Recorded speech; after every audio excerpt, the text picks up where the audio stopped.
आता दुसरा एक ग्रुप आलाय, टपोरी क्रीडा मंडळ होली सॉन्ग.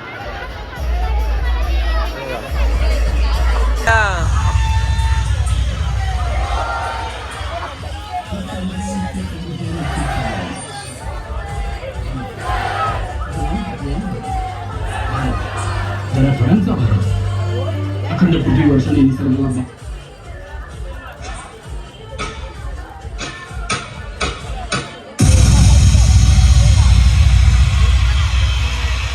सुस्वागतम सुस्वागतम सुस्वागतम.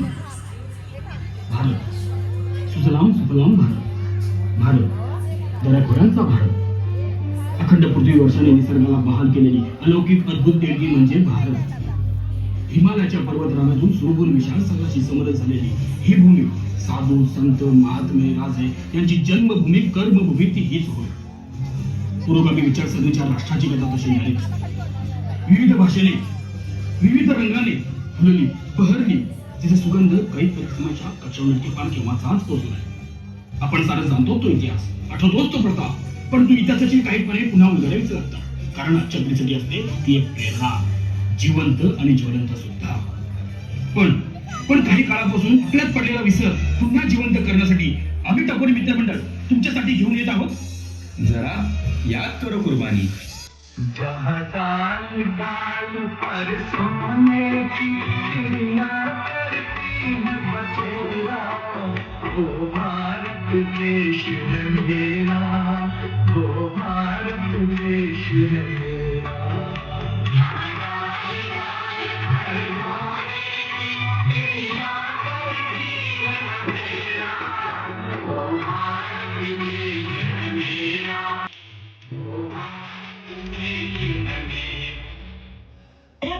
अरे इकडे ये ना.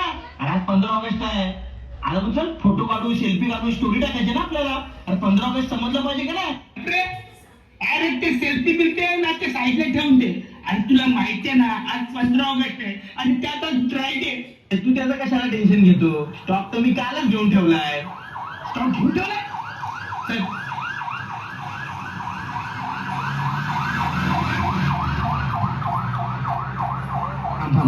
साहेब आले, झेंडा वंदन करूनच जाऊ.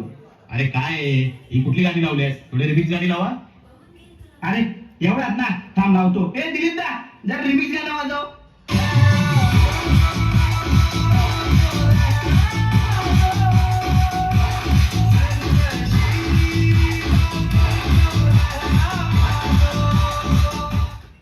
हा आता कसं 15 ऑगस्ट वाटतंय.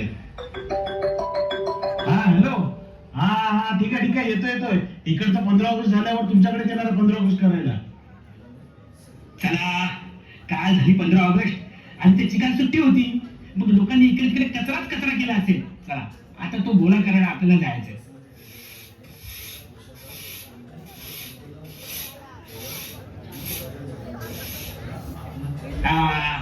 अरे वा पहिलीच बॉटल.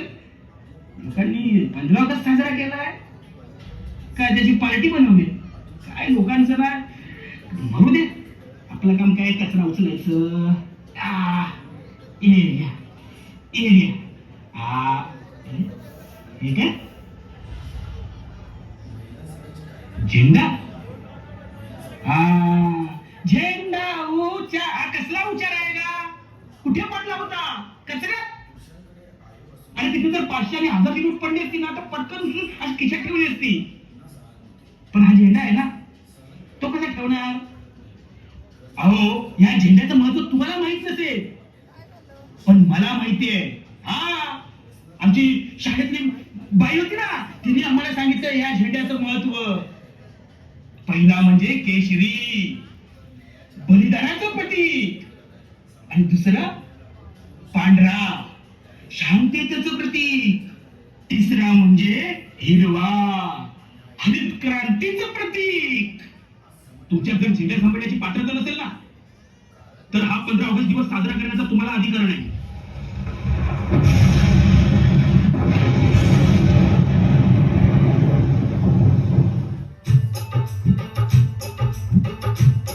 मेरा रंग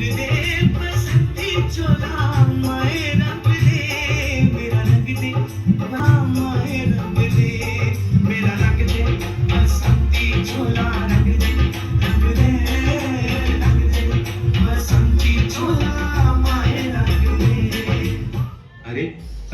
स्वातंत्र्य सैनिक भगतसिंग.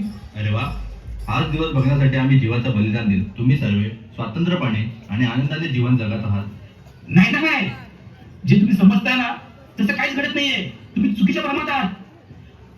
म्हणजे म्हणजे मी तुम्हाला काही सांगण्यापेक्षा ना मी तुला प्रत्यक्षामध्ये दाखवतो.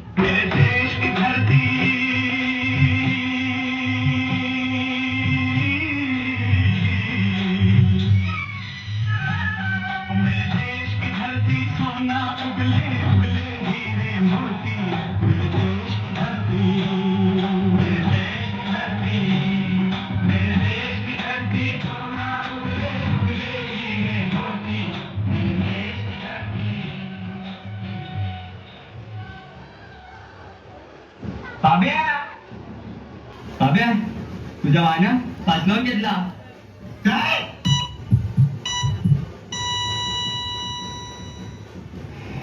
प्रिय बाब्या, हे पत्र लिहिताना हात थरथरतो. आयुष्यभर जमिनीशी लढलो, पण आज मनाशी हरलो. दरवर्षी पेरणीच्या वेळी मोठी स्वप्न पाहिली, पण कधी पाऊस दगा देतो, कधी बाजारभाव कोसळतो, कर्जाचं ओझं वाढत गेलं.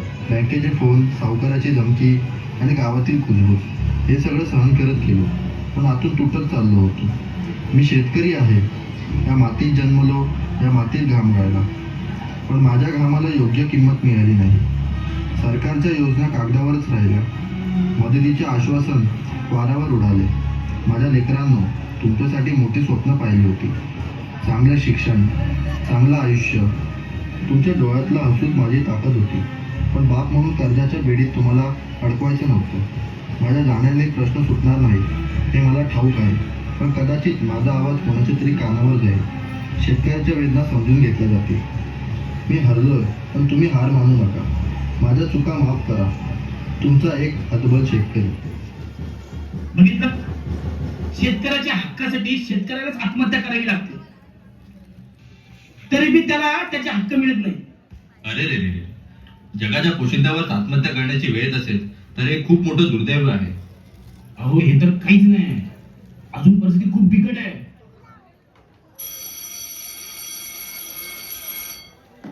तर बाळा, आज तुझ्या शाळेचं ऍडमिशन करूनच येऊ. हा कोण? या बसा. सर, मला माझ्या मुलाचं ऍडमिशन तुमच्या शाळेमध्ये करायचं आहे. हा ठीक आहे, ऍडमिशन ना 2 लाख रुपये डोनेशन भरा, करून टाकू. अहो, पण आमचे एवढे पैसे भरायचे ऐकत नाही. हा, मग एक काम करा, तुम्ही तुमच्या मुलाला सरकारी शाळेमध्ये टाका. बघितलं तुम्ही, सरकारी शाळा?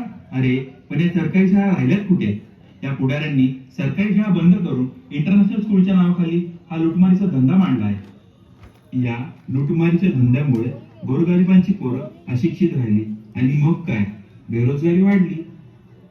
हे तर काहीच नाही, तुम्हाला अजून खूप काही पाहायचं बाकी आहे. जाने नहीं देंगे तुझे, जाने तुझे देंगे नहीं, जाने नहीं देंगे तुझे, जाने तुझे देंगे नहीं.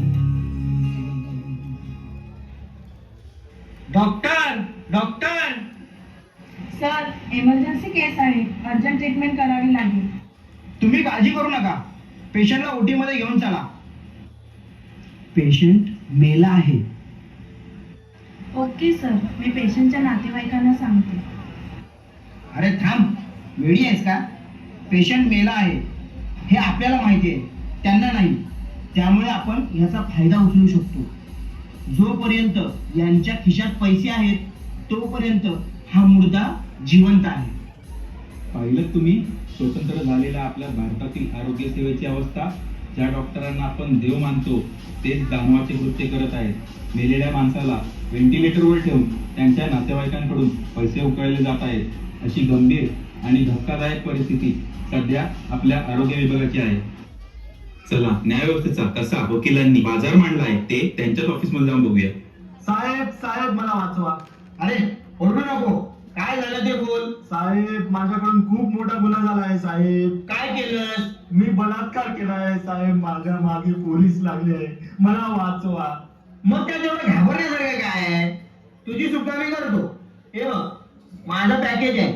मी बलात्काराची सुटका करायची 15 लाख घेतो. 15 लाख दे, बाकीचं मी बघून घेतो. तू बिंदास्त राहा. धन्यवाद साहेब. पुढं कोण आहे? चला या लवकर. साहेब मर्डर केलाय. हा मर्डर की फुल मर्डर? हा मर्डर मधून सुटका करायची असेल तर 5 लाखाचं पॅकेज आहे. फुल मर्डर मधून सुटका करायची असेल तर 10 लाखाचं पॅकेज आहे. साहेब फुल मर्डर केलाय. ओके, एक गट आहे. फक्त 15 दिवस आत राहा, नंतर पूर्ण सेटिंग लावून तुला निर्दोष बाहेर काढतो. चालेल साहेब, येतो मग. नेक्स्ट बघा, तुम्ही काय केलं? साहेब घोटाळा झालाय. तुमचा घोटाळा झालाय का तुम्ही घोटाळा केलाय? साहेब बँकेचा 500 कोटीचा घोटाळा केलाय. यातनं बाहेर काढायला बघा. 500 कोटी? अरे किती जनतेचा पैसा लुबाडणार? साहेब यातनं बाहेर काढायचं बघा. हे बघ, मी घोटाळ्यामधून 2% घेतो. 500 कोटीचे 2% होतात 1, 2, 3. हो साहेब, घोटात असले मस्त आहे. 10 करोड दिले. तुम्हाला यातून बाहेर आहे, तुम्हाला बाहेर गावी पाठवतो. निवांत राहा. पाहिलं, जनतेचा पैसा लुबाडून हे घोटाळेबाज देश सोडून परदेशात पळून जातात आणि यांचा गुन्हा कधी सिद्धच होत नाही. ही आपल्या देशाची विकली गेलेली न्यायव्यवस्था. आपण पाहिलेल्या स्वातंत्र्यानंतरच्या कृषी, शिक्षण, आरोग्य आणि न्यायव्यवस्थेची ही परिस्थिती आहे. इंग्रजांविरुद्ध स्वातंत्र्य मिळवण्यासाठी मी काही एकट्याने बलिदान दिलेले नाही. माझ्या सोबतीला सुखदेव, राजगुरू हे तर होतेच. याचबरोबर अनेक शूरवीरांनी एकजुटीने लढा दिला. तेव्हा आमच्या डोळ्यासमोर एकच स्वप्न होते, प्रत्येक भारतीय सुरक्षित, सुशिक्षित, सुखी आणि निरोगी असावा. पण आज रुग्णालयात गरीब माणूस उपचारासाठी झगडतोय, शिक्षणाची कमाई खर्च करत आहे आणि शेतकरी आपल्या घामाने जमिनी भिजून अश्रूंनी डोळे पुसतो आहे. हेच का ते स्वातंत्र्य ज्याच्यासाठी आम्ही बलिदान दिले? हे बलिदान व्यर्थ गेले आहे का? सरफरोशी की तमन्ना अब हमारे दिल में है, देखना है जोर कितना बाजुए कातिल में है. वक्त आने दे बता देंगे तुझे ओ आसमां, वक्त आने दे बता देंगे तुझे ओ आसमां. हम अभी से क्या बताएं क्या हमारे दिल में है. तर मग मंडळी, ध्वजारोहण करण्यासाठी कोणत्या नेत्याला किंवा मंत्र्याला बोलवण्यापेक्षा सीमेवर शहीद झालेल्या सैनिकाच्या परिवारातील सदस्याला तो सन्मान द्या, म्हणजे त्याचे बलिदान सार्थ ठरेल. आज पुन्हा एकदा लढण्याची गरज आहे. अन्यायाविरुद्ध, भ्रष्टाचाराविरुद्ध. बदल फक्त सरकारच करणार नाही, बदल आपण घडवायचा आहे. चला, शेतकऱ्यांच्या हाताला बळ देऊ, विद्यार्थ्यांच्या स्वप्नांना पंख देऊ आणि रुग्णांच्या वेदनांना आधार देऊ. कारण खरा स्वातंत्र्य तेव्हाच पूर्ण होईल जेव्हा प्रत्येक भारतीयाच्या चेहऱ्यावरती समाधानाचे हास्य असेल.